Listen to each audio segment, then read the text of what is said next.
제2부 카말라. 시타르타는 걸어가면서 한 걸음 한 걸음 발을 뗄 때마다 새로운 것을 배웠다. 세상의 모습이 달라 보였고 그의 가슴이 세상의 매력에 반해 있었기 때문이다. 그는 수풀이 우거진 산 위로 해가 떠올라 멀리 야자수 해안 너머로 지는 것을 보았다. 밤에는 하늘에 별들이 총총하게 떠있는 것을 보았고 초승달이 푸른 하늘에 마치 나룻배처럼 떠가는 것을 보았다. 나무들, 별들, 짐승들, 구름, 무지개, 바위, 풀들, 꽃들, 냇물과 강물, 아침 풀숲에 반짝이는 이슬을 보았다. 멀리 높은 산들은 푸르게 빛났고 새들과 벌들은 노래했으며 논 위로 바람이 은빛으로 휘날렸다. 수천의 다채로운 이 모든 모습들은 늘 있어왔던 것이다. 해와 달은 늘 비추고 있었고 강물들은 늘 출렁였고 벌들은 윙윙거렸다. 그러나 전에는 시타르타가 볼 때 이 모든 것은 눈을 가려버리는 더덥고 기만적인 베일에 지나지 않았었다. 이것들은 의심 가득한 눈길의 대상으로 사유를 통해 꿰뚫어 파괴해버려야 할 것들이었다. 이것들은 본질이 아니었고 본질은 눈에 보이는 세계의 저편에 있었기 때문이다. 그러나 이제 자유를 찾은 그의 눈은 이 세상에 머물며 눈에 보이는 것들을 보며 깨달았고 이 세상에서 고향을 구했고 본질을 찾지 않았고 피안을 지향하지 않았다. 뭔가를 찾지 않고 그냥 단순하게 그냥 순진무구하게 바라보았을 때 세상은 아름다웠다. 달도 아름다웠고 별들도 아름다웠으며 냇물과 물가도 아름다웠고 숲과 바위도 아름다웠으며 염소와 투구풍뎅이도 아름다웠고 꽃과 나비도 아름다웠다. 이렇게 순진무구하게 이렇게 미몽에서 깨어나 이렇게 가까운 것들에 마음을 열고 이렇게 불신의 마음을 지운 채로 세상 속을 거니는 것은 멋지고 기분 좋은 일이었다. 머리에 내리쬐는 태양의 느낌도 전과 달랐다. 시원한 숲의 그늘도 전과 달랐고 냇물과 물통의 물맛도 전과 달랐고 호박과 바나나의 맛도 전과 달랐다. 하루하루가 짧게 느껴졌고 밤들도 짧게 느껴졌다. 매 시간이 바다 위를 떠가는 돛단 배처럼 빠르게 지나갔다. 돛대 아래 보물을 기쁨을 가득 실은 돛단 배처럼 시타르타는 한 무리의 원숭이들이 아치 모양의 높은 숲속 이 나무가지에서 저 나무가지로 뛰어다니는 것을 보았으며 원숭이들이 욕정어린 거친 노래를 부르는 소리를 들었다.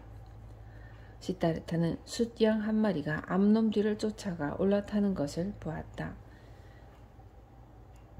그는 한 갈대 호수에서 저녁 허기를 느낀 강꼬치고기가 사냥을 하는 장면을 보았다. 그의 눈앞에서는 어린 물고기들이 겁을 먹은 채 떼를 이루며 파닥거리며 은빛 비늘을 반짝이며 물 밖으로 잽싸게 뛰어올랐다. 맹렬한 사냥 물고기가 만들어내는 거친 소용돌이에서는 힘과 열정의 향기가 물씬 풍겼다.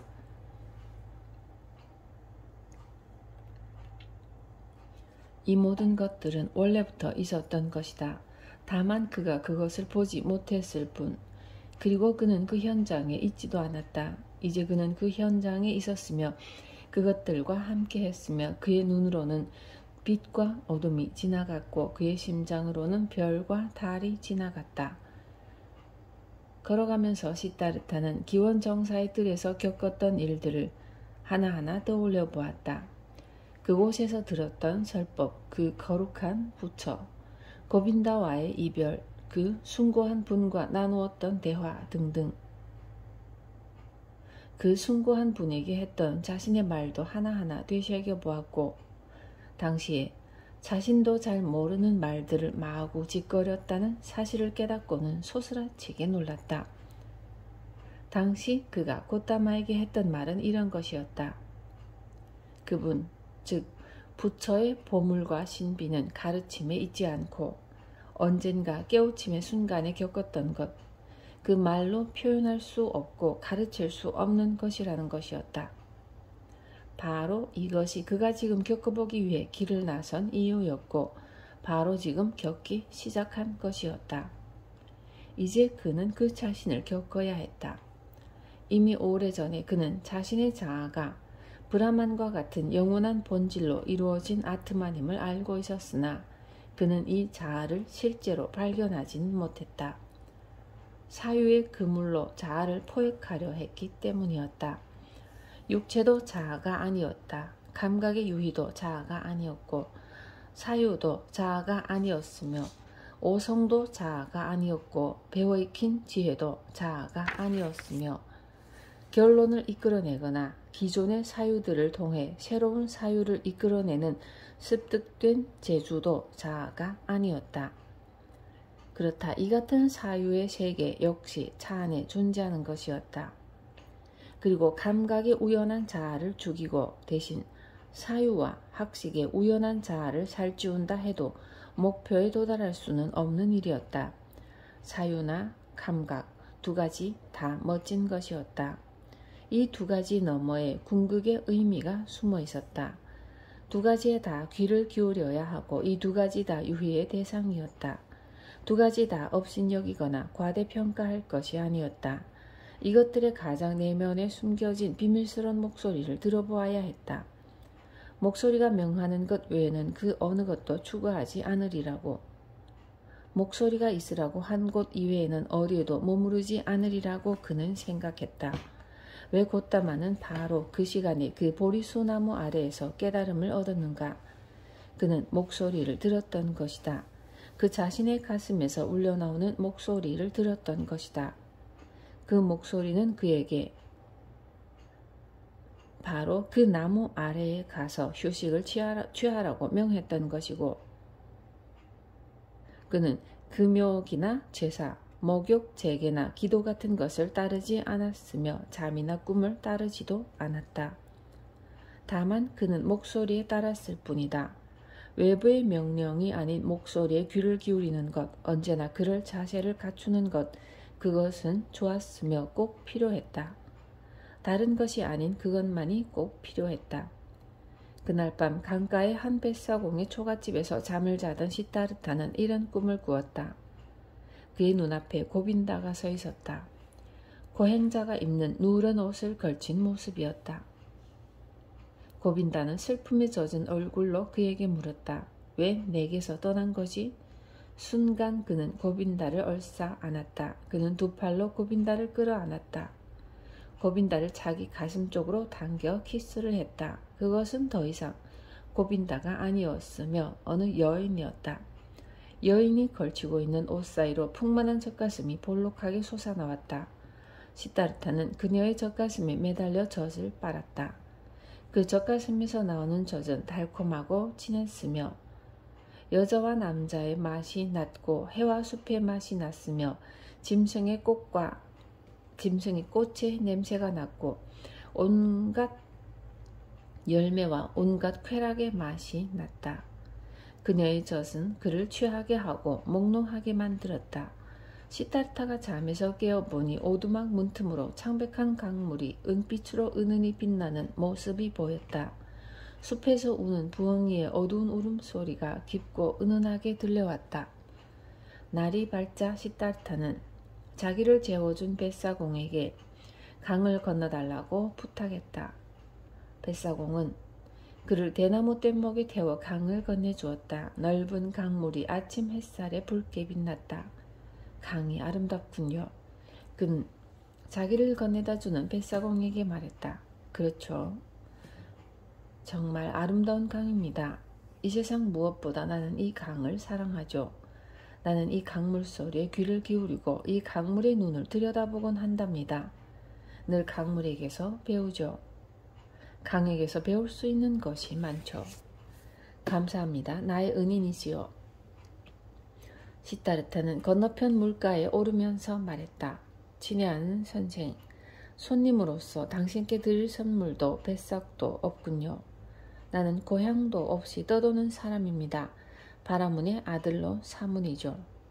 이미 짐작하고 있었소. 뱃사공이 말했다. 당신한테서 뱃삭이나 선물을 기대하지 않았소. 다음번엔 내게 선물을 주게 될 겁니다. 그렇게 믿으시나요? 시타르타가 즐겁게 말했다. 틀림없어요. 그것 역시 강에게서 배운 거죠. 모든 것은 돌아온다. 사문인 당신 역시 돌아올 거요. 그럼 잘 가시오. 당신의 우정을 뱃삭으로 생각하겠소. 신들에게 제사를 드릴 때 내 생각도 해주시오. 미소 띤 얼굴로 둘은 작별 인사를 나누었다. 시다르타는 미소를 지으며 뱃사공의 우정과 친절을 되새겼다. 꼭 고빈다 같아. 그는 미소 띤 얼굴로 생각했다. 길을 가며 내가 만나는 사람들은 모두 고빈다 같아. 모두가 다 고마워한단 말이야. 오히려 자신들이 고맙다는 인사를 받아야 하는데도 모두가 다 자신을 낮추고 친구가 되어주려 해. 복잡하게 생각하지 않고 기꺼이 남의 말을 들어주려고 하지. 이 사람들은 꼭 어린애 같아. 점심때쯤 시다르타는 어느 마을을 가로질러 가게 되었다. 토담집들이 늘어서 있는 골목에서 아이들이 뛰어놀고 있었다. 아이들은 호박씨나 조개를 가지고 놀았고 소리를 지르며 드자비를 했다. 그러다 낯선 사문이 하나 나타나자 모두들 겁을 먹고 도망쳤다.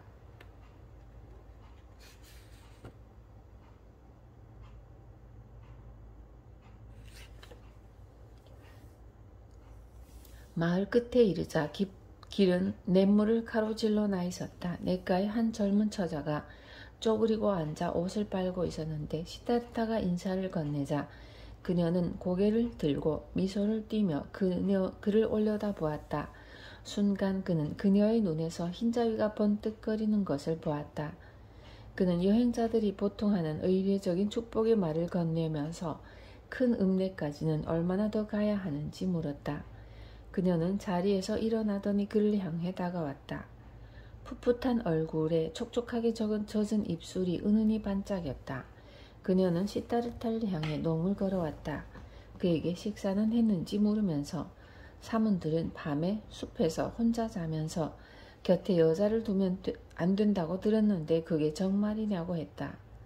그러면서 그녀는 그녀의 왼쪽 발을 그의 오른쪽 발 위에 얹었다. 그것은 여자가 남자에게 사랑의 쾌락을 요구할 때 하는 동작이었다. 성애의 교과서에서는 그거를 나무타기라고 불렀다. 시다르타는 피가 끓어오르는 것을 느꼈다. 순간 간밤의 꿈이 생각나서 그는 여인을 향해 약간 몸을 구부리고 입술로 그녀의 젖가슴에 갈색 젖꼭지에 키스를 했다. 설핏 보니 그녀는 교태 어린 미소를 흘리며 실눈으로 마음속의 갈망을 애원하고 있었다. 시다르타도 갈망을 느꼈고 성의 원천이 꿈틀대는 것을 느꼈다. 그러나 여태껏 여자를 상대해 본 적이 없었던 터라 그는 망설였다. 반면 그의 두 손은 이미 그녀를 오르만질 태세를 취하고 있었는데 순간 그는 내면에서 들려오는 목소리를 듣고 소스라치게 놀랐다. 그 목소리는 안 돼 하고 말했다. 바로 그 순간 미소를 짓고 있는 젊은 안악의 얼굴에서 매력이 몽땅 사라지고 발정의 눈이 먼 암컷의 촉촉한 눈길만 보였다. 그는 그녀의 뺨을 다정하게 쓰다듬어 주고 나서 그녀에게서 등을 돌려 실망에 젖은 그녀를 두고 서둘러 대나무 숲속의 발걸음을 옮겼다. 그날 그는 저녁이 되기 전에 큰 읍내에 도착했다. 그는 기뻤다. 사람들을 그리워하던 터였기 때문이다. 오랫동안 그는 숲에서 살았고 간밤을 보낸 그 뱃사공의 오두막은 그가 실로 오랜만에 머리 위에 가져본 첫 번째 지붕이었다. 읍을 앞에 두고 울타리가 쳐진 한 아름다운 숲 근처에서 그 방랑자는 바구니를 짊어진 남녀 하인들의 작은 무리와 마주쳤다. 4명의 가마꾼이 들고 가는 멋지게 장식된 가마의 한가운데는 화려한 차양 아래 주인인 한 여인이 붉은 쿠션을 깔고 앉아 있었다. 시다르타는 유원의 입구에 선 채로 행렬을 바라보았다. 하인들과 하녀들을 보았고 바구니들을 보았고 가마를 보았고 가마에 탄 숙녀를 보았다. 탑처럼 높이 올린 검은 머리카락 아래쪽에서 그는 매우 환하고 매우 부드럽고 매우 영리해 보이는 얼굴을 보았다.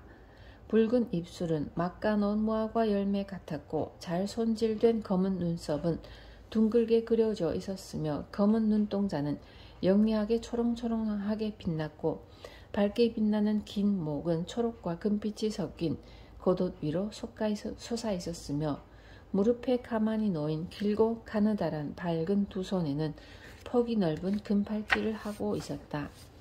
시타르타는 너무나 아름다운 그녀의 모습을 보았고 그의 심장은 웃었다. 가마가 다가오자 그는 깊이 허리를 굽혀 인사를 했고 다시 몸을 세우면서 밝고 사랑스러운 그녀의 얼굴을 바라보았으며 영리한 둥근 눈을 금세 읽었으며 여태껏 겪어보지 못한 향기를 들이마셨다. 미소를 띤 얼굴로 그 아름다운 여인은 잠깐 그를 향해 고개를 끄덕였다. 그리고 요원 안으로 사라졌다. 그녀의 뒤를 따라 하인들도 사라졌다. 이렇게 이 도시까지 왔는데 시타르타는 생각했다. 징조가 좋군. 당장 유원 안으로 들어가고 싶었지만 그는 잠시 생각해 보았다. 그제야 하인들과 하녀들이 입구에서 그를 쳐다보던 눈빛이 떠올랐다. 얼마나 경멸에 차고 얼마나 미심쩍어하고 얼마나 쌀쌀 맞았던가.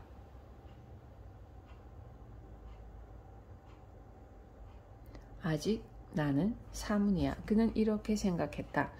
아직 고행자요 거지야. 이런 꼴로 계속 있을 수는 없어.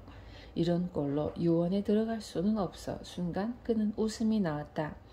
그는 길에서 가장 먼저 만난 사람들을 붙들고서 그 유원과 그 여인에 대해 물어보았다. 그래서 그는 그것이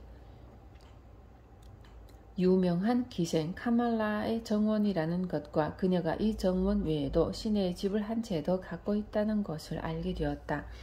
이어 시타르타는 읍내로 들어갔다. 이제 그에게는 하나의 목표가 생겼다. 목표를 마음속에 간직한 채 그는 도시의 흐름에 스스로를 맡겼다.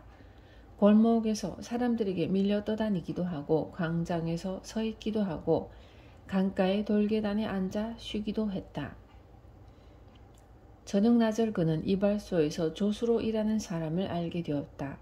이발소에서 일하고 있던 그를 처음 보았고 나중에 비슈누 사원에서 기도를 드리고 있는 그를 보았고 그에게 비슈누와 락슈미에 대해 이야기를 해주었다. 그날 밤은 시타르타는 강가의 나룻배들 근처에서 보내고 아침 일찍 첫 손님들이 이발소를 찾기 전에 이발소 조수에게 가서 면도를 하고 머리를 깎고 빗질을 하고 좋은 머리기름도 발랐다.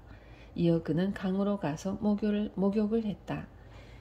그날 늦은 오후에 아름다운 카말라가 가마를 타고 그녀의 요원을 향해 다가왔을 때 시타르타는 입구에 서 있었다. 그는 그녀에게 허리를 굽혀 인사를 했고 그 기생이 보내는 인사를 받았으나 그는 행렬의 맨 뒤에 걸어오던 하인에게 손짓을 하여 한 젊은 바라문이 대화를 나누기를 간절히 원한다는 말을 여주인에게 해달라고 부탁했다.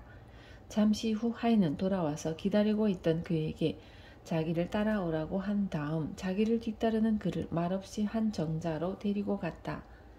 카말라가 소파에 누워 쉬고 있는 정자에 그를 남겨두고 하인은 자리를 떴다. 당신은 어제도 저 바깥에 서 있다가 내게 인사를 건네지 않았나요? 카말라가 물었다. 어제 당신을 보고 인사를 한 것은 사실이죠.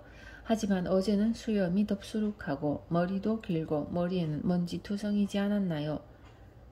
아주 세심하게 눈여겨보았군요. 낱낱이 다 보았군요. 당신은 바라문의 아들인 시타르타를 본 거죠. 사문이 되려오고 고향을 떠나 3년 동안 사문 생활을 했으나 나는 이제 사문의 오솔길을 버리고 이 도시로 왔습니다. 이 도시로 들어오기 직전 처음으로 만난 사람이 당신이었고요. 카말라, 이 말을 하려고 나는 당신을 찾아온 거요. 당신은 이 시타르타가 눈을 내리깔지 않고 말을 건넨 첫 번째 여자요. 앞으로 나는 절대 눈을 내리깔지 않을 거요. 아무리 아름다운 여자를 만나도 말이오. 카말라는 미소를 지으며 공작 깃털로 만든 부채를 만지작거렸다. 그리고 그녀는 물었다. 단지 그 이야기를 하려고 시타르타가 나를 찾아온 건가요? 당신한테 이 이야기를 하고 또 그토록 아름다운 당신에게 고마움을 표하기 위해서죠. 그리고 당신이 불쾌하지만 않다면 당신에게 나의 여자친구이자 스승이 되어달라고 청하고 싶어요. 왜냐하면 당신이 일가를 이룬 그 기술에 대해 나는 아는 것이 전혀 없기 때문이라오. 그 말을 듣고 카말라는 크게 웃었다. 버시여, 숲에서 사문이 찾아와 내게서 배움을 얻겠다고 한 적은 지금까지 한 번도 없었어요. 덥수룩한 머리에 갈갈이 찢어진 낡은 삿바 차림의 사문이 찾아온 적도 여태껏 한 번도 없었어요. 젊은이들도 많이 찾아오기는 하죠. 그 중에는 파라문의 아들들도 있지만 그들은 멋진 옷을 입고 와요. 그들은 좋은 신발을 신고 오죠. 머리에서는 향기를 풍기고 지갑에는 돈을 두둑이 갖고 있죠. 사문 양반, 내게 오는 젊은이들은 보통 이 정도예요. 시타르타가 말했다. 나는 이미 당신한테서 배우기 시작했네요. 어제도 이미 당신한테서 배운 게 있죠. 수염도 깎았고 머리카락에 빗질도 했고 머리기름도 발랐죠. 그대 훌륭한 여인이여, 내게 부족한 것은 별로 없다오. 좋은 옷, 좋은 신발, 지갑에 돈 정도죠. 시타르타는 그런 자잘한 것들보다 더 힘든 것을 추구했고 그 목표를 이루었다오. 그런 내가 어찌 어제 마음먹은 것, 즉 당신의 친구가 되고 당신에게서 사랑의 기쁨을 배우기로 한 것, 그것을 못 이루겠소? 내가 얼마나 쉽게 잘 배우는지 당신은 보게 될 거요. 카말라, 당신이 내게 가르쳐줄 것보다 더 어려운 것도 나는 배웠어요. 그러면 시타르타가 머리에 기름은 발랐지만 지금 모습으로는 마음에 들지 않는 건가요? 옷도 없고 신발도 없고 돈도 없으니. 카말라가 소리내어 웃으면서 외쳤다. 물론이죠. 소중한 양반, 아직은 마음에 안 들어요. 옷도 있어야 해요. 멋진 옷이요. 신발도 있어야 하고요. 멋진 신발로요. 그리고 지갑에는 돈이 두둑해야 하죠. 카말라에게 줄 선물도 있어야 하고요. 이제 알겠어요? 숲에서 온 사문이요. 잘 새겨들었나요? 마음에 잘 새겨두었소. 시타르타가 큰 소리로 말했다. 그런 입에서 나오는 말을 어찌 새겨두지 않을 수 있을까요? 당신의 입술은 갓 쪼갠 무화과 열매 같구려. 카말라, 내 입술도 붉고 싱싱하니 당신 입술과 조화를 잘 이룰 거요. 앞으로 두고 봐요. 하지만 말해봐요. 아름다운 카밀라, 사랑을 배우겠다고 숲에서 찾아온 사문이 안 두려워요? 숲에서 자칼들과 함께 있다가 와서 여자가 무엇인지도 전혀 모르고 이렇게 말을 하는 그런 얼뜬 사문을 뭐 때문에 두려워해요? 그는 힘이 세죠. 그 사문은요, 그는 두려움을 모른답니다. 당신을 자기 뜻대로 할 수도 있어요. 아름다운 아가씨, 당신을 납치할 수도 있고요. 아프게 할 수도 있고요. 아니요, 사문나리, 그런 건 두렵지 않아요. 혹시라도 누군가 와서 자기를 묶어놓고 자기한테서 학식이나 믿음, 지혜를 앗아갈까봐 두려워한 사문이나 바라문이 있던가요? 그럴 리가 없죠. 그것들은 그만의 것이니까요. 또한 그가 가진 것 중 주고 싶은 것만 주고 싶은 사람에게만 주니까요. 바로 그래요. 카말라의 경우는 말할 것도 없고요. 사랑의 기쁨도 그래요. 아무리 카말라의 입술이 아름답고 붉다고 해도 카말라에게 억지로 키스를 하려고 해봐요. 평소 달콤함을 많이 선사하는 그 입술에서 단 한 방울의 달콤함도 맛보지 못할 테니까요. 당신은 배움이 빠르니까 시타르타, 이것도 잘 알아두세요. 사랑은 구걸할 수도 있고 돈으로 살 수도 있고 선물로 받을 수도 있고 또 거리에서 구할 수도 있지만 억지로 빼앗을 수는 없어요. 당신은 그릇된 방법을 생각했던 거죠. 그건 아니죠. 당신처럼 멋진 청년이 그릇된 방식을 택하려 한다면 정말 안 될 일이죠. 시타르타는 미소를 지으며 고개를 숙여 인사했다. 네, 그건 아니죠. 카말라, 당신 말이 정말 맞아요. 정말 안 될 일이죠. 그래요. 당신 입술에서 나오는 단 한 방울의 달콤함도 내게 전해지지 않고 그냥 사라져서는 안 돼요. 그리고 내 입술에서 나오는 단 한 방울의 달콤함도 당신에게 전해지지 않고 그냥 사라져서는 안 되고요. 자, 그러면 이렇게 정하기로 하죠. 시타르타가 현재 자기에게 없는 것, 즉 옷과 신발, 돈을 갖춘 뒤에 다시 오는 걸로 합시다. 하지만 사랑하는 카말라, 내게 조금 더 충고를 해줄 수 없을까요? 충고요? 왜 안 해주겠어요? 누가 숲속의 자칼들 무리와 있다가 온 불쌍하고 순진한 사문에게 충고를 거절하겠나요? 사랑하는 카말라, 그렇다면 알려주세요. 그 세 가지를 가장 빨리 구하려면 어디로 가야 하죠? 보시오. 많은 이들이 그걸 알고 싶어 해요. 당신이 배운 일을 해야죠. 그것을 제공하고 돈과 옷 그리고 신발을 구해야 해요. 가난한 사람이 돈을 만질 수 있는 그 외에 다른 방법은 없어요.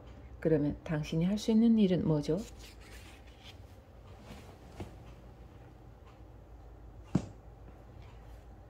사유를 할 줄 알죠. 기다릴 줄도 알고요. 단식을 할 줄도 알고요. 그 밖에는 없나요? 없어요. 그래요. 시를 지을 줄 알아요. 시 한 편 지어줄 테니 대신 내게 키스를 해줄래요? 당신이 들려주는 시가 마음에 들면 그렇게 해드리죠. 어디 들어볼까요? 시타르타는 잠시 생각한 뒤 이렇게 읊조렸다. 그늘 가득한 유원으로 아름다운 카말라 들어설 때 유원의 입구에는 갈색의 사문 하나 서 있었네. 활짝 핀 연꽃을 보자 사문은 허리 깊이 숙여 절을 했고 카말라는 미소 지으며 답례를 했네. 젊은이는 생각했네. 신들을 위해 제사를 모시느니 아름다운 카말라를 받들어 모시는 게 나을 거야. 카말라는 팔찌가 찰랑찰랑 울릴 만큼 크게 손뼉을 쳤다. 갈색의 사문이여, 당신이 지은 시는 참 아름다워요. 참말로 아름다워요. 그 대가로 당신한테 키스를 해주어도 나는 전혀 손해볼 게 없겠어요. 그녀는 눈짓과 함께 그를 자기 쪽으로 당겼고 그는 자신의 얼굴을 그녀의 얼굴에 포긴 뒤 자신의 입술을 막 터진 무화과 열매 같은 그녀의 입술에 갖다 댔다.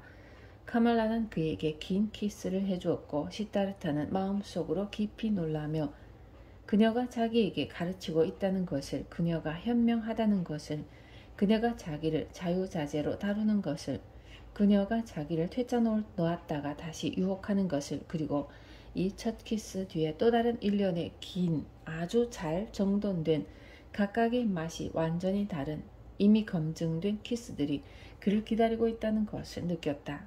깊이 숨을 쉬면서 그는 그대로 서 있었다. 그리고 그 순간 알아야 하고 배울 만한 것들이 그의 눈앞에 풍성하게 펼쳐지는 것을 보고 어린아이처럼 놀라움을 금치 못했다. 당신의 시는 너무 아름다워요. 카말라가 큰 소리로 말했다. 내가 부자였으면 그 대가로 금덩어리라도 주었을 거예요. 하지만 시를 써서 당신에게 필요한 만큼의 돈을 벌기는 힘들 겁니다. 카말라의 남자친구가 되려면 많은 돈이 필요하거든요. 어쩌면 그렇게 키스를 잘하죠, 카말라? 시타르타가 더듬거리며 말했다. 네, 나는 하는 법을 잘 알죠. 그 덕분에 내겐 옷이며 신발이며 팔찌 그리고 그 밖에 멋진 것들이 얼마든지 있는 거예요. 그렇지만 당신은 어찌 될까요? 당신이 할 줄 아는 것이라고는 사유하는 것, 단식하는 것, 시 짓는 것 뿐인데요. 나는 제사 때 부르는 노래도 할 줄 알아요. 시타르타가 말했다. 하지만 그 노래를 앞으로 계속해서 부를 생각은 없어요. 주문도 읊조릴 줄은 알지만 앞으로 할 생각이 없어요. 나는 경전들도 읽었죠. 잠깐만요. 카말라가 그의 말을 끊었다. 글을 읽을 줄 아세요? 쓸 줄도요? 물론이죠. 웬만한 사람이면 할 줄 알죠. 대부분의 사람들이 다 할 줄 아는 건 아니죠. 나도 할 줄 몰라요.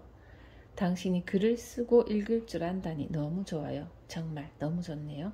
언젠가 주문도 써먹을 때가 있을 거고요. 바로 그때 하녀 하나가 달려와서 여주인의 귀에 대고 뭔가를 속삭였다. 손님이 찾아왔어요. 카말라가 외쳤다. 이곳을 어서 떠요. 시타르타. 이곳에서 아무도 당신을 보면 안 돼요. 명심하세요. 내일 다시 만나요. 그 하녀에게 카말라는 그 경건한 바라문에게 흰 겉옷을 하나 내주라고 말했다. 대체 어떻게 돌아가는 건지 모르는 채로 시타르타는 그 하녀에게 이끌려 이리 돌고 저리 돌다가 정원의 별채에 이르렀다. 그곳에서 겉옷을 하나 얻은 뒤 다시 숲으로 안내되었고 어서 남의 눈에 띄지 않게 유원에서 빠져나가 달라는 간곡한 부탁의 말을 들었다. 크게 개의치 않고 그는 지시대로 따랐다.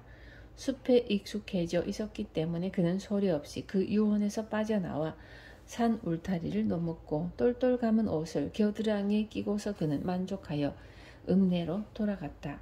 그는 객들이 묵는 한 숙박소에 이르러 말없이 먹을 것을 부탁하고 말없이 떡 한 조각을 받았다. 어쩌면 당장 내일부터 먹을 것을 동량하지 않아도 되겠군. 그는 생각했다.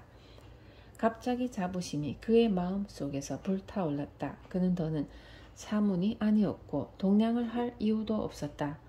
그는 떡을 개한테 주어버리고 음식을 먹지 않고 그냥 굶었다.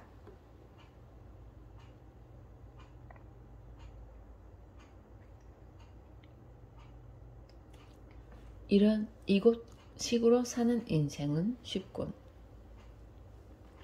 시타르타는 생각했다. 어려움이 없어. 내가 사문일 때만 해도 모든 것은 어렵고 힘들고 궁극에는 희망도 없었지. 이젠 모든 것이 쉬워. 카말라가 내게 해주는 키스 교육만큼이나 쉬워. 내게 필요한 것은 옷가지와 돈이야. 그것밖에는 필요하지 않아. 이런 것은 금방 채워줄 수 있는 작은 목표에 불과해. 그런 것 때문에 잠을 못 이루지는 않아. 그는 한참 전에 시내의 카말라 저택을 탐색해 놓은 상태였다. 이튿날 그는 그 집을 찾아갔다. 일이 잘 풀리네요. 그녀가 그를 향해 소리쳤다. 카마스와미 집안에서 당신을 기다리고 있어요. 그 사람은 이 도시에서 가장 부유한 상인이에요. 그 사람이 당신을 마음에 들어하면 그 집에서 일하게 될 거예요. 갈색의 사문이여, 지혜롭게 행동해요. 다른 사람들을 시켜서 그 사람에게 당신 이야기를 하게 해놓았어요. 그 사람에게 친절하게 대하세요. 권력이 대단한 사람이거든요. 그렇다고 너무 겸손해 하지는 마시고요. 당신이 그 사람의 종이 되는 것은 바라지 않으니까요. 당신은 그와 맞먹는 사람이 되어야 해요. 안 그러면 나는 당신을 만족스러워하지 않을 거예요. 카마스와미는 이제 노년에 접어들어서 몸을 움직이기 싫어해요. 그 사람의 마음만 사면 그 사람은 당신을 믿고 이를 전적으로 맡길 거예요. 시타르타는 그녀에게 고맙다고 말하면서 웃었다. 그가 어제와 오늘 먹은 것이 아무것도 없다는 것을 알고는 그녀는 빵과 과일을 가져오게 하여 융숭하게 대접했다. 당신은 운이 좋아요. 작별을 할 때 그녀가 말했다. 당신을 위해 문이 하나씩 착착 열리는군요. 어쩌면 그렇죠. 신통력이라도 쓰시나요? 시타르타가 말했다. 어제 당신한테 이야기했죠. 나는 사유할 줄도 알고 기다릴 줄도 알고 단식을 할 줄도 안다고요. 하지만 당신은 그런 게 아무 쓸모도 없다고 말했어요. 사실 그 능력은 쓸모가 많아요. 카말라, 앞으로 그걸 보게 될 거요. 당신은 숲에 사는 얼뜬 사문들이 당신들은 할 수 없는 멋진 것들을 배우고 또 할 수 있다는 것을 보게 될 거요. 엊그제만 해도 나는 수염이 덥수룩한 거지에 불과했지만 어제 이미 카말라와 키스를 했죠. 머지않아 나는 상인이 되어 돈뿐만 아니라 당신이 소중하게 생각하는 모든 것들을 갖게 될 거요. 멋지네요. 그녀는 인정했다.